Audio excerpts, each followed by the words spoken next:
Dalawa kami sa puso mo. Nagsimula ang lahat sa isang durog na puso. Matapos, akong iwan at lokohin ng lalaking inakala kong siya na. Ang aking mundo, nahanap ko ang sarili kong. Lumalangoy sa dagat ng lungkot. Sa bawat pader ng dark social media, humingi ako ng simpatiya, umaasang, may makakapuno sa puwang na iniwan ng nakaraan. Doon ko siya nakilala. Isang estranghero sa chat na, biglang naging pamilyar na tinig sa aking gabi. Magaan ang aming usapan, ngunit sa paglipas ng mga buwan, naramdaman ko ang pagbabago. May mga hirit siya na mapangahas, mga salitang malilikot na tila sinusubok ang aking limitasyon. Magkita muna tayo, matapang kong hamon. Gusto kong malaman kung ako ba talaga ang gusto mo o ang ideya lang ng katawan ko. Nang magtagpo kami, hindi maitatago ang ningning sa kanyang mga mata. Sa personal, siya ay masugid at malambing. Dahil BFGF na kami sa screen, naging mabilis ang aming pagiging malapit. Ang bawat halik niya ay tila gamot sa sugat ng nakaraan, hanggang sa unti-unti, nahulog na rin ako, ngunit may kakaiba sa kanya. Lagi siyang tila gigil, tila may gutom na hindi mapatid. Isang gabi, pinara niya ang isang taxi. Mamasyal tayo, aniya. Ngunit ang kalsada ay hindi tumuloy sa parke kundi sa tapat ng isang hotel. Magpapahinga lang tayo, pangako niya. Kinabahan ako. Sa dati kong relasyon, hanggang hawak kamay lang ang lahat dahil sa takot ko. Naniwala ako sa kanyang salita, ngunit pagkapasok pa lang sa pinto, tinulak na niya ako sa kama. Naging parang laro ng habulan ang sumunod na 4 na oras. Takbo, tawa, takot, at kilig na magkahalo. Mula alas 7 hanggang alas 11, naghabulan kami sa loob ng maliit na silid. Napagod kami at nakatulog. Ngunit alas 2 ng madaling araw, nagising ako sa init ng kanyang mga halik at sa marahang pag-angat ng aking damit. Nanlamig ako habang ang mga kamay niya ay gumagapang sa aking balat. Pilit kong pinigil, ngunit sa huli ang katawan ko na mismo ang nagtaksil sa akin. Grabe ang basa mo. Tapos ayaw mo pa? Bulong niya. Napahiya ako, napayuko sa katotohanang kahit ang isip ko ay tumatanggi, ang damdamin ko ay sumusuko na. Doon nangyari ang lahat. Ang sakit na hindi ko maipaliwanag. Parang biniyak ang aking pagkatao. Hinanap niya ang ebidensya ng aking pagkabirhen, ngunit tila labo-labo ang kulay ng dugong lumabas. Sa kabila ng hapdi na nagpahirap sa bawat hakbang ko kinabukasan, naging matamis ang kanyang mga pangako.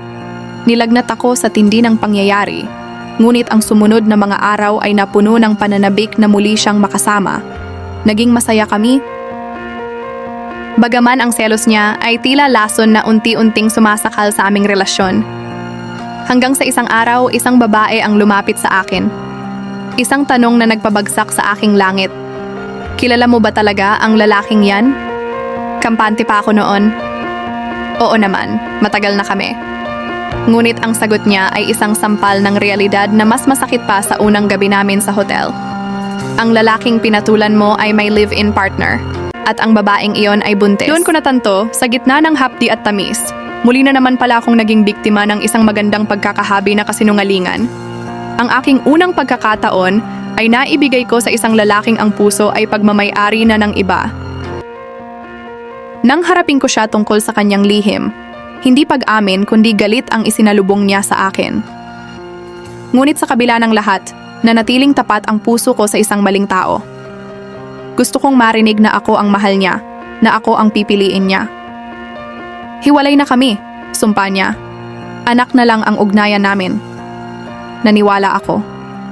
Pinili kong maniwala dahil mas madaling lunukin ang kasinungalingan kaysa harapin ang katotohanang hindi ako sapat. Nagpatuloy ang aming ugnayan sa loob ng mga silid ng hotel. Mga sandaling puno ng tamis, ngunit may halong pait ng selos. Hanggang sa dumating ang araw na hiningi niya ang aking pahintulot. Isang linggo siyang mawawala para ihatid ang kanyang ex sa probinsya. Pinayagan ko siya, hindi dahil tanga ko, kundi dahil mas nanaig ang takot kong mawala siya kaysa sa galit na nararamdaman ko. Bagong buhay ang nabuo sa sinapupunan ko. Ngunit habang lumalaki ang aking tiyan, lalong lumalalim ang sugat sa aking puso. Nanganak ang kanyang live-in partner. At muli, pinayagan ko siyang pumunta. Nang bumalik siya, May dala siyang pasalubong na hindi ko kailanman malilimutan. Mga kiss mark sa kanyang leeg. Pinilit kong magbulag-bulagan. Tiniis ko ang lahat para sa anak na dinadala ko. Sa huli napagod din ang aking puso. Nagpasyal akong umuwi sa amin gamit ang dahilan na ako ay dinudugo at kailangan ng alaga ng pamilya. Hinatid niya ako, nagpanggap na mabuting asawa sa harap ng aking mga magulang. Ngunit sa huling pagbisita niya, ang kapalaran na mismo ang nagpakita sa akin ng katotohanan. Muling bumalik ang mga marka sa kanyang leeg at dibdib. Hindi na ako nakapagpigil. Isang malakas na sampal ang dumapo sa kanyang mukha. "Ang kapal ng mukha mo," sigaw ko. Ang tanging sagot niya, kinagat lang ako ng ipis. Isang nakakatawang palusot sa gitna ng isang trahedya. Nang gabing iyon, habang mahimbing siyang natutulog, nanginginig kong kinuha ang kanyang wallet. Doon, sa isang nakatagong SIM card, nabasa ko ang lahat ng hindi niya masabi. Ang bawat mensahe, ang bawat plano, ang bawat mahal kita na ipinapadala niya sa babaeng sinabi niyang ex na niya. Sila pa rin pala. Habang binubuo namin ang aming anak, patuloy din niyang binubuo ang buhay niya sa iba. Kasabay ng pagpatak ng aking luha ay ang pagguho ng huling kuta ng aking pag-asa. Alam ko na ngayon, hindi ako ang tanging nagmamay-ari ng kanyang puso at kailanman ay hindi ako naging sapat upang maging tapat siya. Dumating ang araw ng kanyang pag-alis. Nagpanggap akong maayos ang lahat, kahit ang totoo ay dinudurog na ang puso ko sa bawat segundong lumilipas. Hinatid ko siya sa sakayan jeep na gawad ng mga huling tingin at hiniling na makauwi siya ng ligtas. Hindi dahil mahal ko pa ang aming relasyon, kundi dahil iyon ang huling obligasyon ko bilang taong nagmahal sa kanya ng tapat. Habang pinapanood ko ang paglayo ng sasakyang lulansya, doon bumuhos ang lahat. Isang iyak na galing sa kaibuturan ng aking kaluluwa. Alam ko sa sarili ko, iyon na ang huling beses na makikita ko ang ama ng aking anak.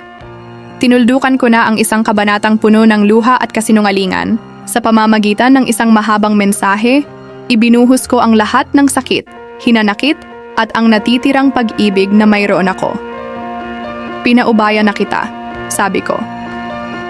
Sinabi ko sa kanya na huwag na siyang babalik dahil alam na ng pamilya ko ang lahat. Isang puting kasinungalingan. Dahil sa totoo lang, pinrotektahan ko pa rin ang imahe niya sa kanila.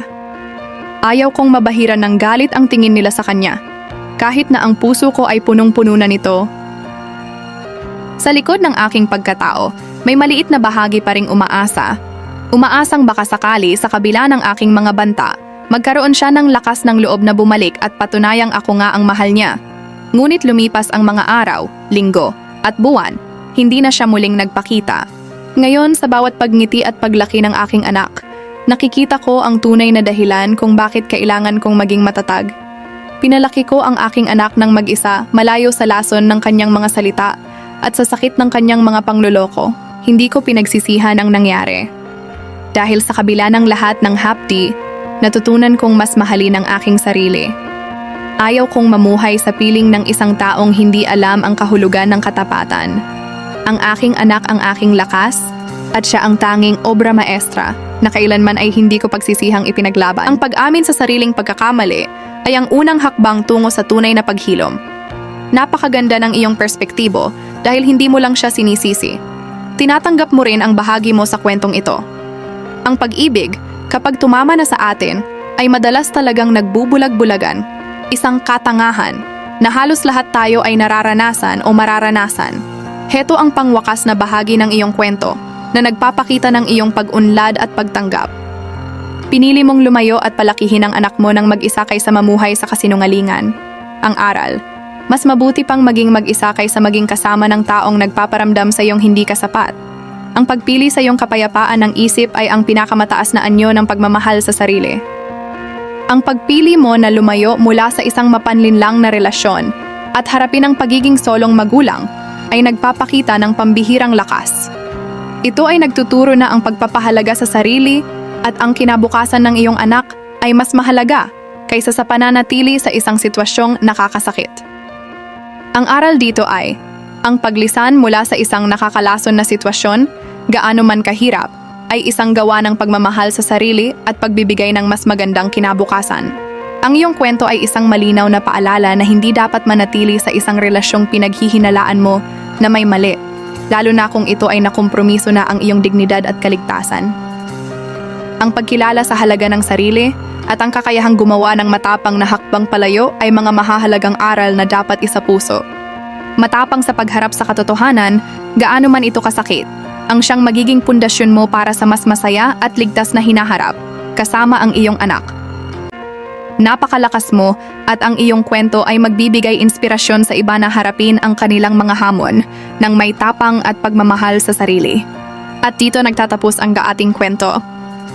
Maraming salamat at sa mga single parents, saludo kami sa inyo.